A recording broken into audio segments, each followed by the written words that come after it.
automotive evolution brings a huge impact to the current automotive industry.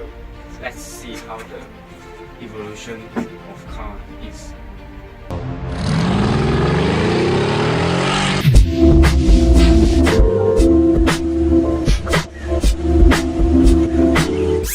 I am going to talk about the early stages of the car evolution, mainly in the 17th and 18th centuries.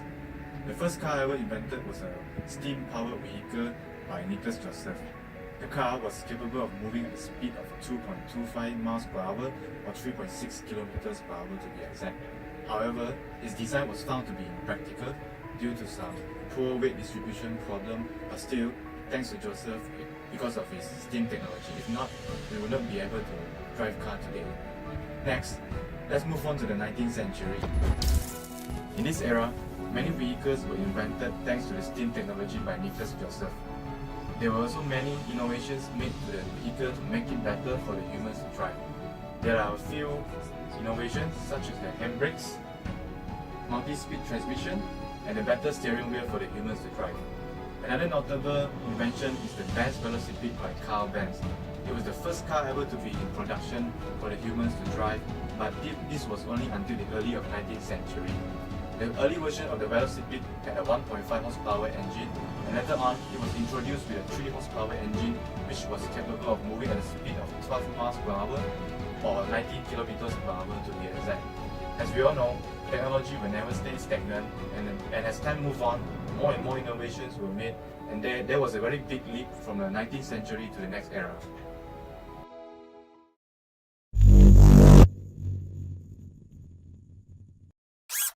During the late 19th century to the early 20th century, electronic components have been implemented into automobile, as it provides the level of comfort is undeniable better than the cars in the olden days. Because during the olden days, they didn't have headlamps, they didn't have air conditioning, and they didn't have automatic transmission. With the invention of electronic components such as the spark plug, it doesn't require the driver to manually crank up the engine so that they can use the car. And this opens up to new possibilities. And during that time, Henry Ford introduced the Ford Model T between 1908 and 1927. It is generally regarded as the first ever mass-produced vehicle, and it opens up travel to middle-class Americans in a way that because the car is cheap and it is affordable. Why it is cheap and affordable is because Henry Ford introduced a new fabrication line. Many people working on the same job on the same production line, and this causes the assembly line to be really efficient, and it can produce a lot of things in a short period of time. Hence, the mass-produced T model is born. In this era, modern automatic transmissions can be driven by the early horseless carriage gearbox that was developed in 1904 by the Sturtevant brothers. The horseless, for the people who don't know what horseless carriage looks like, it looks like a try shop. And when this horseless carriage had 2 forward speeds, the ratio change driven by flywheels were actually a lot impacted by the engines. In 1951, Chrysler Corporation introduced the first car power steering system. And this Chrysler system was a lot impacted and a lot from Davis patents. In 1940, Packard introduced the first power windows. This was a hydroelectric system. Hydroelectric system has another word that is automotive electronics.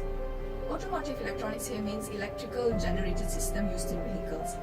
And this has a lot, and it impacts a lot of aspects in a car, in a vehicle, and especially the passive safety and the passenger comfort.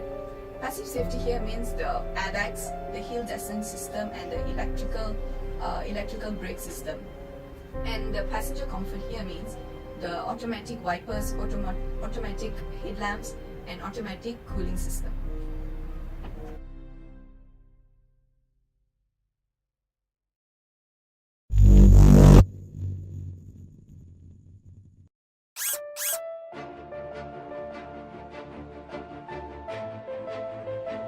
Talk about the late 20th century. In this era, cars began to look identical and function, such as like cars of the modern age, such as this Audi 100, which is manufactured by Volkswagen subsidiary Auto Union in Ingolstadt, Germany, which was first initially shown to the press as a 4-door sedan in 1968. It comes with a 4-speed manual transmission gearbox and an optional upgrade to an automatic gearbox.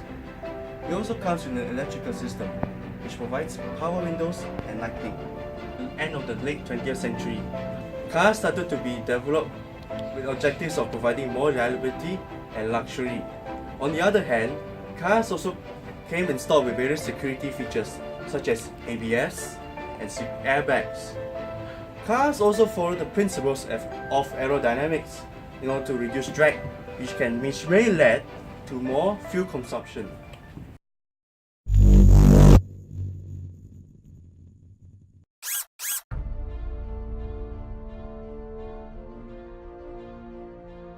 In 21st century, most of the car nowadays has been implemented full of technology. All the previous era was bringing a huge impact to the current automotive industry.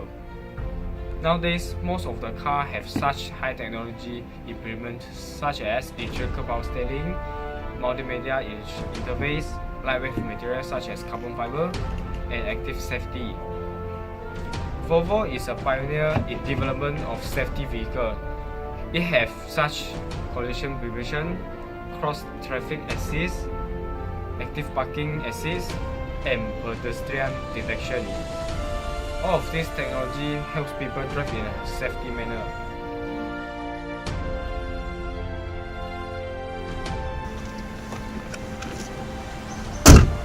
Hello guys.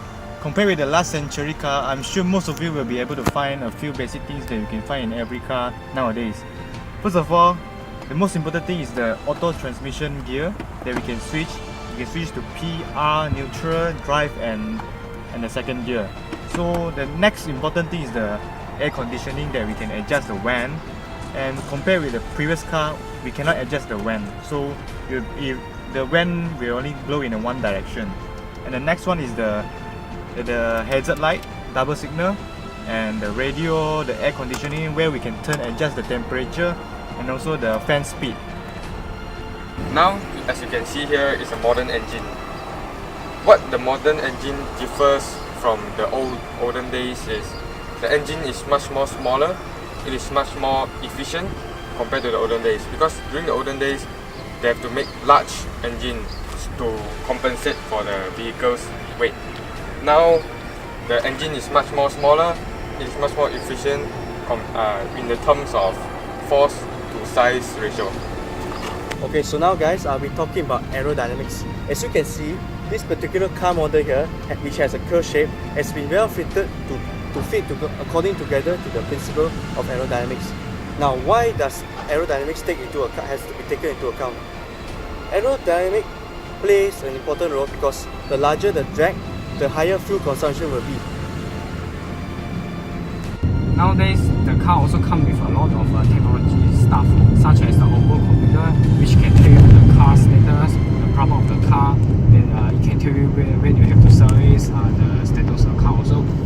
Other than that, the car nowadays also comes with the digital gearbox, which is you can shift the sport mode to adjust your gear manually, so you can adjust the gear, shift up or shift down, however it's automatic car. It's not only like that. Nowadays, the car also implement the auto cruise control,